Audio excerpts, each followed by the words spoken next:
Good afternoon from Sacred Space at Titania's Realm. It's the 16th of March 2025 and the time is 12:17 p.m. and it says it's 27 degrees, but actually feels hotter than that. It's very humid. I went dancing last night. It was very humid dancing outside at Fridays too. But, I had a pleasant enough experience. Given that I'm not all that well and struggling a little bit, but I got a bit of a few good dances up, a bit of energetic, not quite reached catharsis because I wasn't quite there, but went off to a couple of songs, so I had a lovely time, and the scenery, the views were beautiful. I posted photographs on Instagram and Facebook. And then I sort of took a very deep dive this morning when I woke up. Very deep dive, lots of trauma processing. So I wrote heaps of very quite intense, scary stuff to the uninitiated. If you're not a shaman or you haven't walked the life-death life experience or you're a suicide survivor, you never get it, you never comprehend it. And that's perfectly fine. Aren't you lucky? So anyway, but it's a beautiful day today. So I did all that writing and purged it out of me and tried to put a positive spin on it, which is very difficult to do these days, put a positive spin on things. But I try to balance out my darkness with my light as much as is humanly possible. Some days it works, some days it doesn't. And then I put on hard rock music because I really felt like I really needed that peak catharsis, which I didn't reach last night. Well, it wasn't quite the right venue for them to play the really heavy rock anyway, being an open air, kind of outdoor type restaurant area. So I actually went back afterwards to the Brooklyn Standard, and there was a lovely young woman singing mostly country songs, which were lovely, but can't reach catharsis to that. And anyway, I came home relatively early. I came home at 9:30. I just wasn't feeling all that great. I've had terrible troubles with my bladder again. Actually, it's been 5 days or really a week of it. So hence lots of freaking out and writing and expressing myself this morning. I may need to submit to the Botox treatment after all, and I really don't want to. I'm trying to decide if I prefer to die or if I want to just give that's the last resort treatment, give that a try. Don't really want that in my body. Don't want poisons in my body. I've been poisoned enough, but it may be the only last ditch stand to keep my bladder stabilised. CPAP therapy was supposed to fix it, and it did improve for a while. Only getting up once or two times a night wasn't too bad, but last night it was 9, and all day during the day as well, and all this morning. So if I look a bit wan and ragged, sounds a bit drama queenish, but it happens to be true. I'm trying not to die, people. I'm trying to hold everything together alone, as per usual.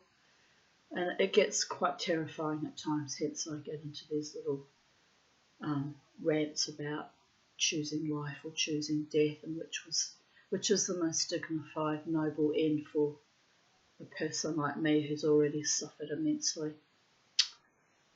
So there is that. And I'm a bit shocked that I've come to this kind of breakdown phase only a month before my birthday, when I should be looking forward to loveliness and joy and happiness and being surrounded with wonderful friends.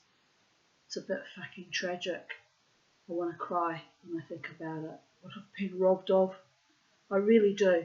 But it's partly a post-traumatic stress reaction to that idiot down the road with his box trailer being all weird and fucking threatening on the day before the cyclone, and that was just, one thing too many, I think. I mean, I fought him like a demon, but I've kind of spiraled under emotionally and mentally. I just wish I could be, surrounded by people who actually really love me and are kind.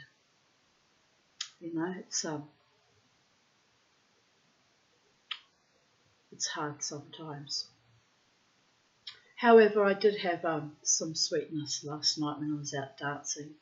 Some of the people were very sweet to me, and the people at the Brooklyn Standard are, by and large, most of them are very kind to me. So it's not all a great fucking psychobabbling, psychedelic dreaming tragedy. There are still, some lovely people in my life, and I have to hold on to that somehow and remind myself of that daily, not to give up, and just wait life out till I get worse or I get better, whichever case may be. So dark thoughts this morning, but I really have had a bit of a rough time of it. Anyway, I'm not alone. Everyone's been triggered by that awful cyclone, and a lot of people are worse off than me. So I must stop. I must pull myself up and realise it's just one more thing, and got through it. It's amazing what I've gotten through in life, actually. Really amazing. Would blow most people's head back. When I put it down in chronological order, it's quite shocking. So I have to sort of cut myself some slack and remember that I'm powerful and courageous and a wonderful woman, and I just have to carry on like everyone else. Right, so the next story of the dream fighter, psychedelic dream, and reading a book about dream fighting and other creation tales, is called The Screw.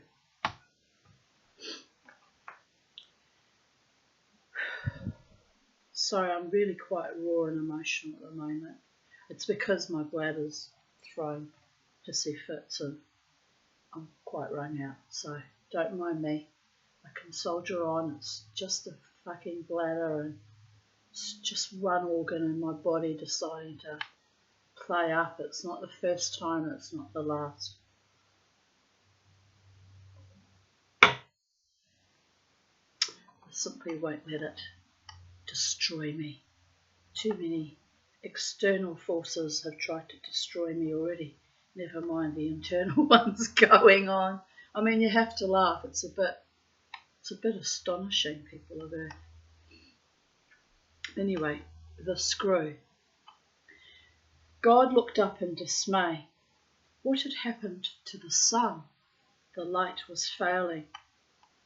There in the middle of the sky, the sun darkened. It wasn't an eclipse, or a cloud, or a dust storm, yet the sun was glowing a weird red.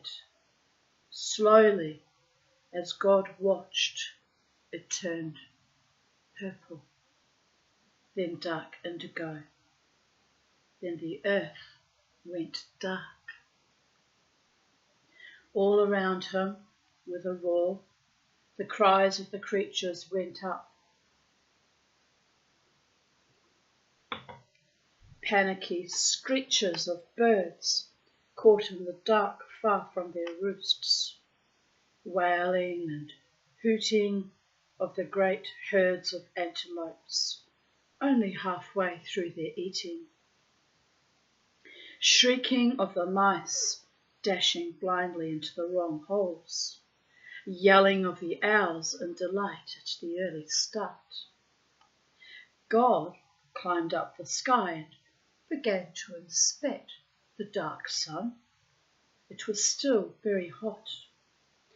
His breath sent rainbow colours writhing over it as he turned it on its axle and peered for faults. No good. He would have to open it up and examine the works. Chimpanzee, who had swung up behind him, clinging to the string of his apron, reached out to touch the huge, gloomy globe. "Watch it!" cried God, and slapped Chimp's hand away. "Touch that with your fingernail," he warned, "and it will frizzle you to the armpit. It's not as cool as it looks. The black heat is fiercer than the white. What are you doing here anyway? Get back to Earth." Then gently he began to unscrew one of the sun's hidden screws.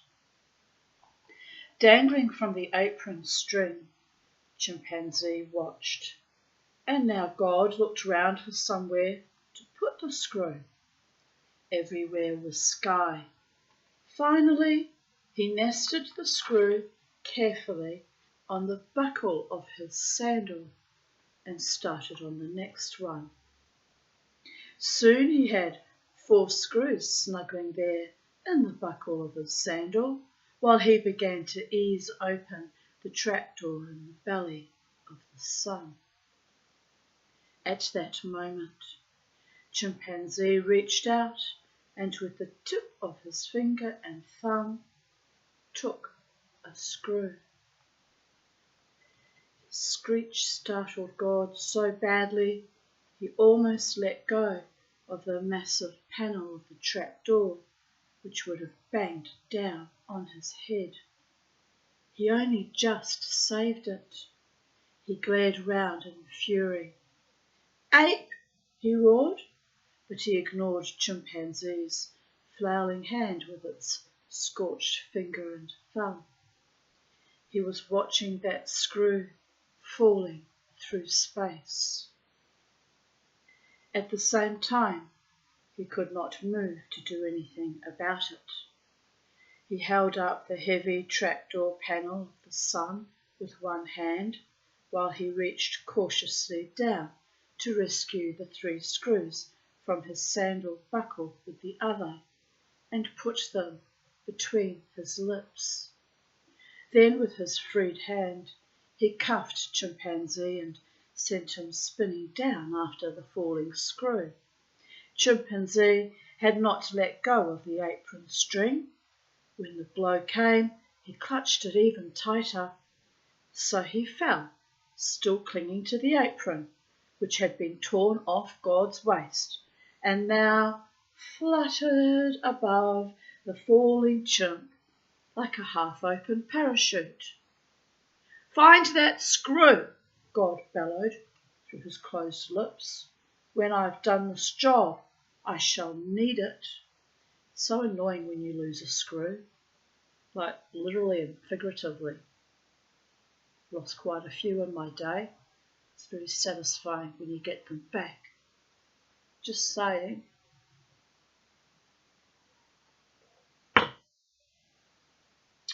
When it reached Earth, the screw fell through branches and buried itself in dead leaves at the foot of a tree.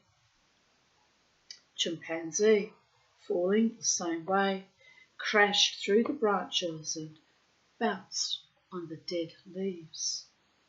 He lay there a moment, stunned, then sniffed.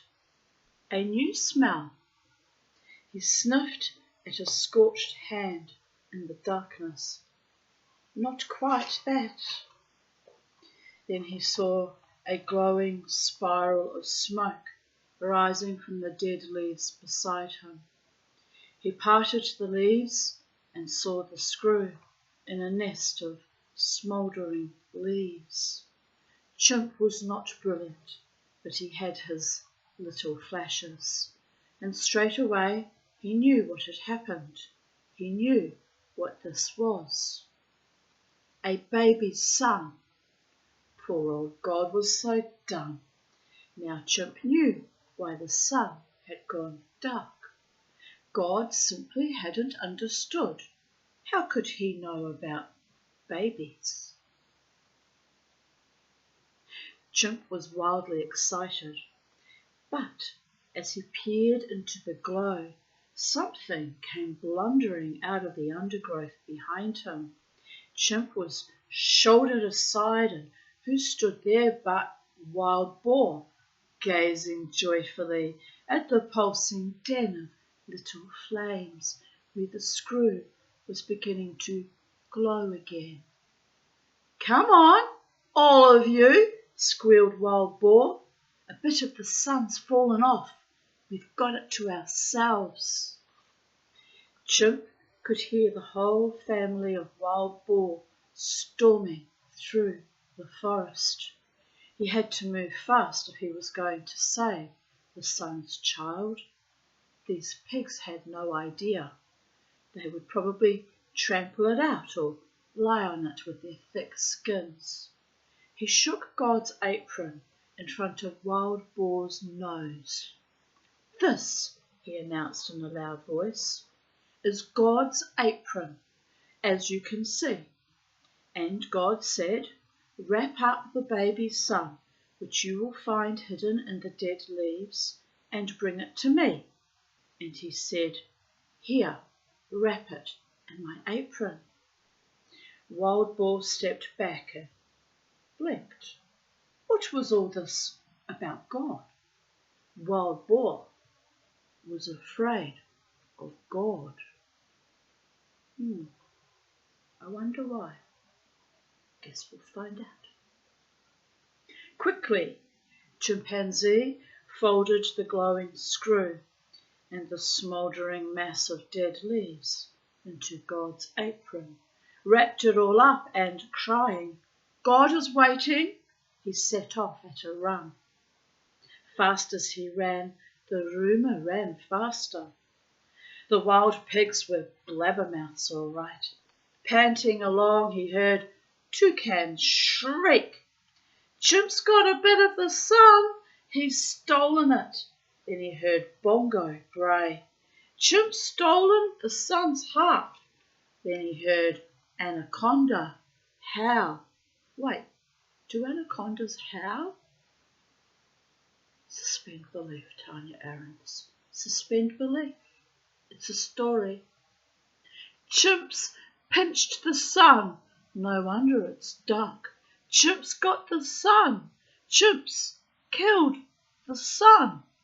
No more ridiculous than a howling anaconda, I might think. I think Ted Hughes was smoking some good stuff that day. Maybe.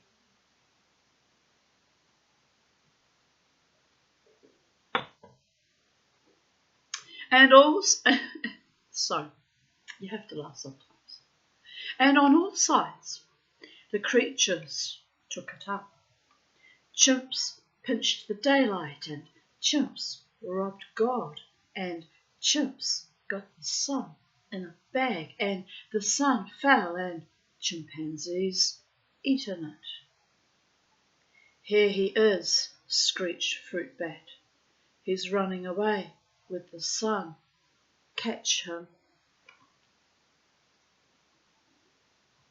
And so, excuse my lipstick spreading everywhere. "Oh," he cried, "foolish beasts, brainless boobies." And still hugging his bundle, he leapt into the cave of the chimpanzees. Pardon me. Oh my goodness.